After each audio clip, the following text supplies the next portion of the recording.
Hello friends, welcome back to Info Talk show. പുതിയൊരു വീഡിയോയിലേക്ക് എല്ലാവർക്കും സ്വാഗതം. നമ്മൾ നോക്കാൻ പോകുന്നത് 10th പ്രിലിംസ് എക്സാമിന് ചോദിക്കാൻ സാധ്യതയുള്ള കുറച്ച് ചോദ്യങ്ങളാണ്.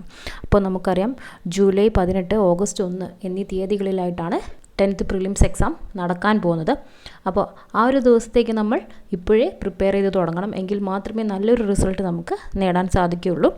അപ്പോൾ സമയം കളയാതെ ഓരോ ചോദ്യങ്ങളായിട്ട് നോക്കാം. അതിനു മുൻപ് ആദ്യമായി നമ്മുടെ ചാനൽ കാണുന്നവരാണെങ്കിൽ ഒന്ന് പെട്ടെന്ന് തന്നെ സബ്സ്ക്രൈബ് ചെയ്ത് വെച്ചോളൂ. ഇതുപോലെ കൂടുതൽ വീഡിയോസ് ഞാൻ അപ്ലോഡ് ചെയ്യുന്നതാണ്.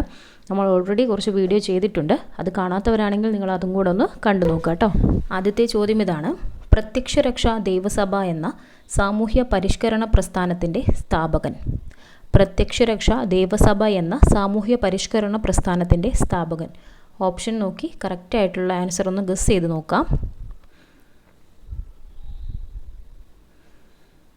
അപ്പോൾ ഇതിൻ്റെ ഉത്തരം വരുന്നത് കുമാര ഗുരുദേവനാണ്. പ്രത്യക്ഷരക്ഷാ ദേവസഭ എന്ന സാമൂഹ്യ പരിഷ്കരണ പ്രസ്ഥാനത്തിൻ്റെ സ്ഥാപകനാണ് കുമാര ഗുരുദേവൻ. ഓരോ ചോദ്യങ്ങളും വായിക്കുമ്പോൾ നിങ്ങൾ അതിൻ്റെ ഉത്തരം ഒന്ന് ഗസ് ചെയ്ത് നോക്കാം കേട്ടോ. ഉത്തരം ശരിയാണെങ്കിൽ ഓക്കെ, ഇല്ലെങ്കിൽ നമുക്കത് പഠിച്ചു വേണം മുന്നോട്ട് പോകാൻ.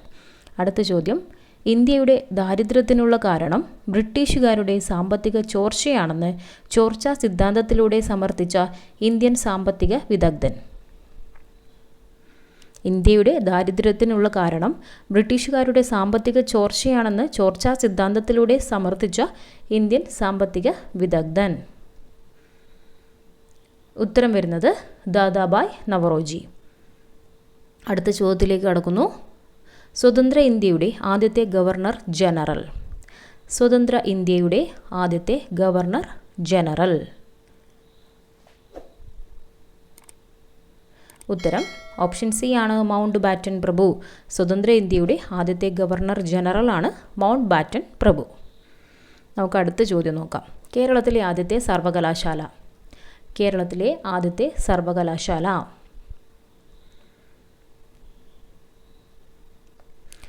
ഉത്തരം വരുന്നത് ഓപ്ഷൻ ബി ആണ്, തിരുവിതാംകൂർ സർവകലാശാല. കേരളത്തിലെ ആദ്യത്തെ സർവകലാശാലയാണ് തിരുവിതാംകൂർ സർവകലാശാല. അടുത്ത ചോദ്യം: കേരള ഗാന്ധി എന്നറിയപ്പെടുന്നത്. കേരള ഗാന്ധി എന്നറിയപ്പെടുന്നത് ആരാണ്? ഉത്തരം കെ കേളപ്പൻ. കേരള ഗാന്ധി എന്നറിയപ്പെടുന്നത് കെ കേളപ്പനാണ്. PSC ഒരുപാട് പ്രാവശ്യം ചോദിച്ച ചോദ്യങ്ങളാണ് ഇവയൊക്കെ. കേരള ഗാന്ധി എന്നറിയപ്പെടുന്നത് കെ കേളപ്പൻ. അടുത്ത ചോദ്യം: വേദാധികാര നിരൂപണം, പ്രാചീന മലയാളം എന്നീ കൃതികളുടെ രചയിതാവായ സാമൂഹ്യ പരിഷ്കർത്താവ്. വേദാധികാര നിരൂപണം, പ്രാചീന മലയാളം എന്നീ കൃതികളുടെ രചയിതാവായ സാമൂഹ്യ പരിഷ്കർത്താവ് ആരാണ്?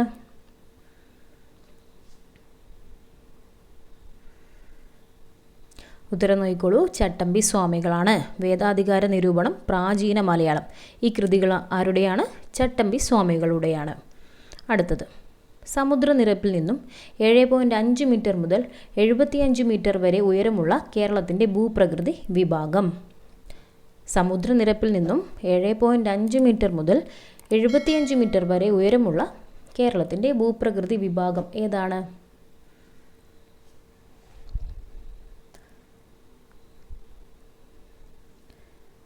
ഉത്തരം ഓപ്ഷൻ ബി ആണ്, ഇടനാട്. സമുദ്രനിരപ്പിൽ നിന്നും 7.5 മീറ്റർ മുതൽ 75 മീറ്റർ വരെ ഉയരമുള്ള കേരളത്തിൻ്റെ ഭൂപ്രകൃതി വിഭാഗമാണ് ഇടനാട്. അടുത്ത ചോദ്യം നോക്കിക്കോളൂ. കേരളത്തിലെ ഏറ്റവും വലിയ ശുദ്ധജല തടാകം. കേരളത്തിലെ ഏറ്റവും വലിയ ശുദ്ധജല തടാകം. ഉത്തരം ഓപ്ഷൻ ഡി ആണ്, ശാസ്താംകോട്ട തടാകം. കേരളത്തിലെ ഏറ്റവും വലിയ ശുദ്ധജല തടാകമാണ് ശാസ്താംകോട്ട തടാകം.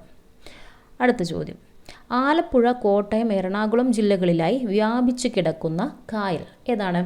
ആലപ്പുഴ, കോട്ടയം, എറണാകുളം ജില്ലകളിലായി വ്യാപിച്ചു കിടക്കുന്ന കായൽ.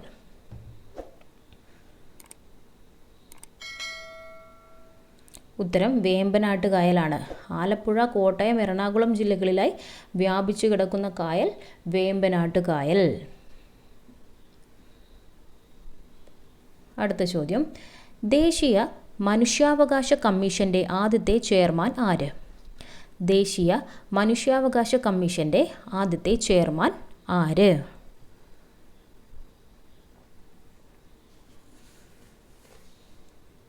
ഉത്തരം ഓപ്ഷൻ ബി ആണ്, ജസ്റ്റിസ് രംഗനാഥ മിശ്ര. ദേശീയ മനുഷ്യാവകാശ കമ്മീഷൻ്റെ ആദ്യത്തെ ചെയർമാനാണ് ജസ്റ്റിസ് രംഗനാഥ മിശ്ര. അടുത്ത ചോദ്യം, ഇന്ത്യൻ ഭരണഘടനയിലെ മൗലിക കടമകൾ ഏത് രാജ്യത്തെ ഭരണഘടനയിൽ നിന്നും എടുത്തതാണ്? ഇന്ത്യൻ ഭരണഘടനയിലെ മൗലിക കടമകൾ ഏത് രാജ്യത്തെ ഭരണഘടനയിൽ നിന്നും എടുത്തതാണ്?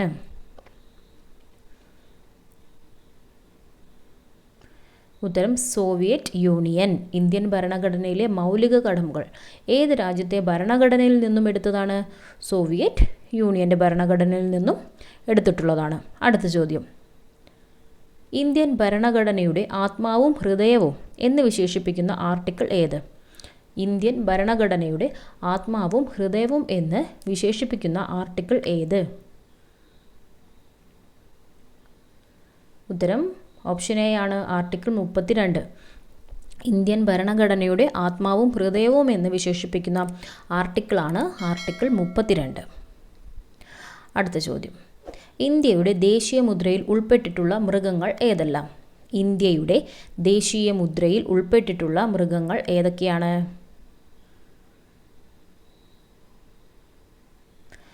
ഉത്തരം ഓപ്ഷൻ ഡി ആണ്, ആന, കാള, സിംഹം, കുതിര.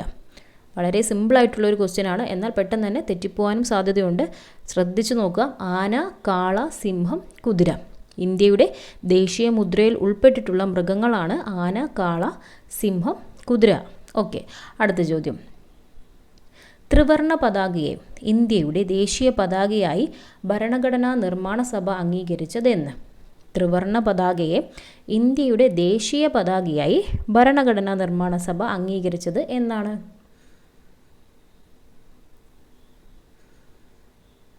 ഉത്തരം വരുന്നത് ഓപ്ഷൻ എ ആണ്, 1947 ജൂലൈ 22.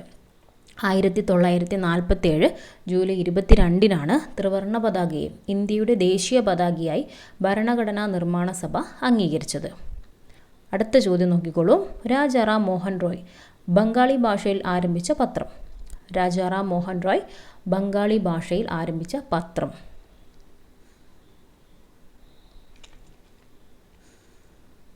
ഉത്തരം ഓപ്ഷൻ ഡി ആണ്, സംബാദ് കൗമുദി.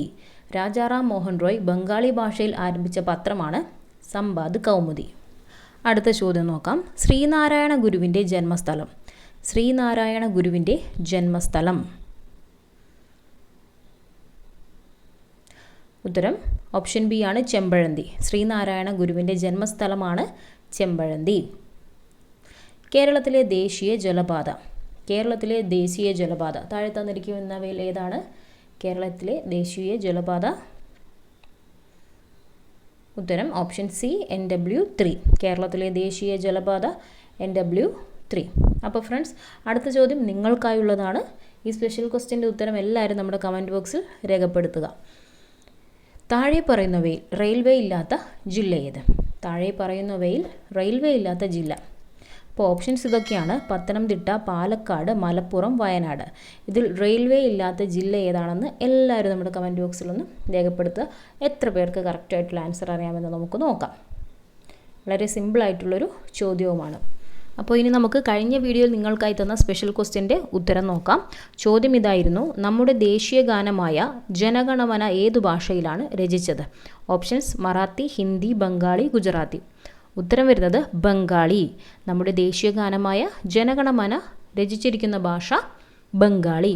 അപ്പോൾ ഒരുപാട് പേർ കറക്റ്റായിട്ടുള്ള ആൻസർ ചെയ്തിട്ടുണ്ട്. അപ്പോൾ അവർക്ക് എല്ലാവർക്കും കൺഗ്രാജുലേഷൻസ്. അപ്പോൾ ഇന്നത്തെ വീഡിയോ നിങ്ങൾക്ക് എല്ലാവർക്കും യൂസ്ഫുള്ളായി എന്ന് കരുതുന്നു. ഇതുപോലെ കൂടുതൽ വീഡിയോസ് ആവശ്യമാണെങ്കിൽ ചാനൽ മറക്കാതെ ഒന്ന് സബ്സ്ക്രൈബ് ചെയ്ത് വെച്ചോളൂ. ബെല്ലൈക്കണും എനേബിൾ ചെയ്യാൻ മറക്കണ്ട. നിങ്ങൾക്ക് എന്തെങ്കിലും അഭിപ്രായങ്ങളുണ്ടെങ്കിൽ അത് കമൻറ്റ് ബോക്സിലൂടെ അറിയിക്കാനും മറക്കരുത് കേട്ടോ. അപ്പോൾ വീഡിയോ ഇഷ്ടമായെങ്കിൽ ലൈക്ക് ചെയ്യാനും ഇഷ്ടമായില്ലെങ്കിൽ ഡിസ്ലൈക്ക് ചെയ്യാനും മറക്കരുത്. മറ്റൊരു വീഡിയോയുമായി നമുക്ക് കാണാം. Thank you for watching.